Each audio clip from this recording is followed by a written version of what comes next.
Sa ato dayang panihapon mao ni atong sudan pansit bato o pansit wala naman na sa guli og bihon. So unsa pa atong lugayan nagsugod na ta.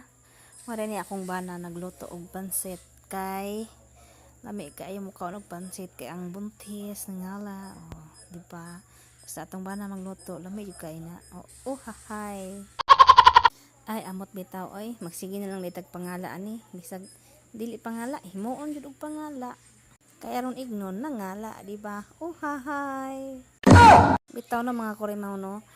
Puol pud kayo magsige ng putag kulay kay katong niaging adlaw nag-isda ta tapos sunod nagtangkong na punta so magpalahi na punta karon pansit na pud ato ang ipaluto kay para pangpahaba kuno ng buhay pero sa tinuod lang lami jud ang pansit so naghiwa na day siya og kuan di ano kanang mga lamas so mao na among lutoon pansit bato wala na namo na siya partneri og kanang bihon kay mas lami siya og kanang puro ra kanang kuan kanang pansit so kana day siya no kuan na siya sa kanang tinai sa manok so amo ra na siyang giprito mo na mong sudan paniudto ang pagluto day ana no gibutang na mong harina og amo siyang gitimplahan so lami kay siya crunchy di ba I'm right I'm wrong.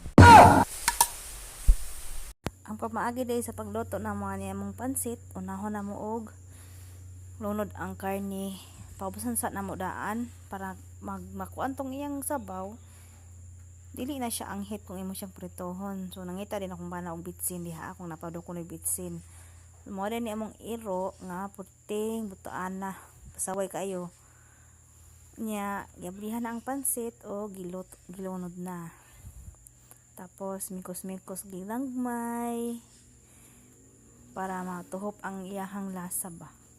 So lami kailangan pagkatimpla no busog kay si manay ana. Busog ni ulan day mga kurimaw no so banha kayo padunggon ta mo.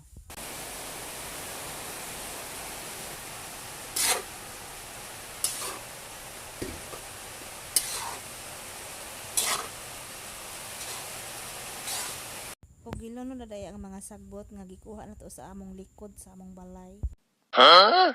Bitaw mga kurimaw no, naluto naman na siya diya mga kurimaw so ako na lang gipahukad sa akong banana kay mga unata. Thank you for watching mga kurimaw. Bye, happy birthday. Taon pod ni akong bana seryoso kaayo. Dami ra ba kay iyang giluto.